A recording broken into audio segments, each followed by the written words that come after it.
जय आदिवासी युवा शक्ति संगठन के राष्ट्रीय संरक्षक और मनावर विधायक डॉक्टर हीरालाल अलावा का विशेष साक्षात्कार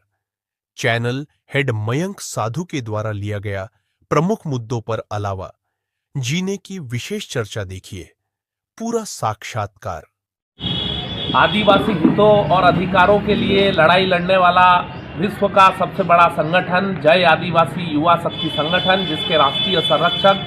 डॉक्टर हीरा अलावा आज हमारे पास मौजूद हैं और उनसे हम जानेंगे कि जयेश में आने वाले दिनों में 2026 में क्या क्या नई गतिविधि होगी और जो एकता की और एकीकरण की बात है विभिन्न लोगों के द्वारा, वो क्या अब सत्य साबित होने जा रही है। सर, स्वागत है आपका न्यूज़ फॉर मध्य प्रदेश में। धन्यवाद। जैसा कि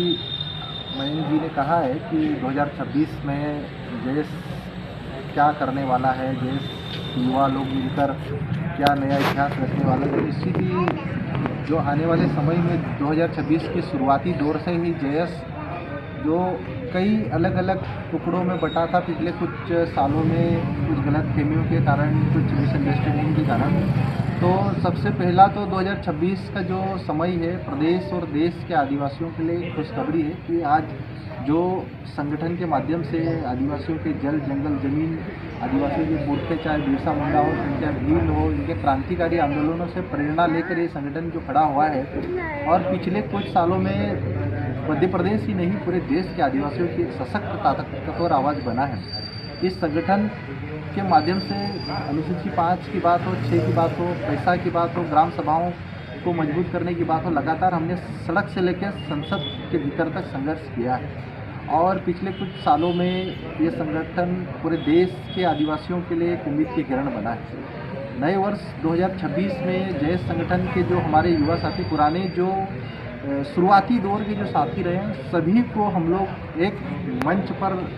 लाकर उनके साथ बैठकर आपसी जो छोटे मोटे मनभेद रहे हैं उन सब मनभेदों को दूर करके,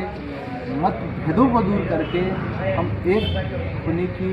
राह पर चलने वाले हैं और जयेश के माध्यम से एक आदिवासियों के जल जंगल ज़मीन को बचाने के लिए, खासकर आदिवासी इलाकों में जो ज़मीन आज बड़े पैमाने पर औद्योगिक इकाई स्थापित करने के नाम पर, वन्य जीव अभ्यारण्य संरक्षण के नाम पर, इको सेंसिटिव जोन के नाम पर जो आदिवासियों की ज़मीन छीनने के लिए खनिज विभाग, वन विभाग और सरकारें जो अलग अलग कानून बनाकर आदिवासियों की ज़मीन छीनने के लिए जो कूटनीतिक राजनीतिक षड्यंत्र कर रही हैं, तो ज़मीन बचाने के लिए जयेश संगठन के माध्यम से आदिवासी अधिकार यात्रा, आदिवासी जंगल बचाओ यात्रा, आदिवासी ज़मीन बचाओ यात्रा, आदिवासियों के माध्यम से, जयेश के माध्यम से हम यात्रा निकालने जा रहे हैं जनवरी 2026 से। और इस यात्रा में सभी पुराने साथी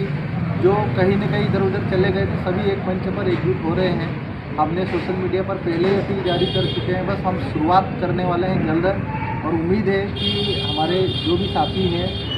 कहीं न कहीं कुछ न कुछ किसी न किसी गलत फहमियों के कारण इधर उधर संगठन से हुए थे, वो सब एक मंच पर एकजुट पर आने के लिए सहमत हो गए हैं। और मैं सभी युवाओं से मैं हाथ जोड़कर मेरा अनुरोध है कि ये लड़ाई हमारी व्यक्तिगत लड़ाई नहीं है, ये लड़ाई हमारे समाज के,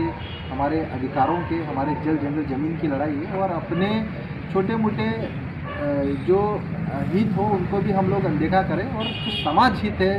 जो राष्ट्र हित है, जो प्रदेश हित है, उसको देखते हुए हमको एकजुट होना चाहिए और सख्त अधिकारों के लिए समाज को नई ताकत देने के लिए हमको 2026 में एक होकर नई शुरुआत करनी चाहिए। मैं आप सबसे अपील करता हूँ, सभी को जय जोहार, जय आदिवासी, जय बिरसा मुंडा, गीता। एकता और अखंडता का यह संदेश सभी के पास जा रहा है और जयेश फिर ताकतवर होकर 2026 की लड़ाई लड़ेगा, यही उम्मीद के साथ संवाददाता मयंक साधु।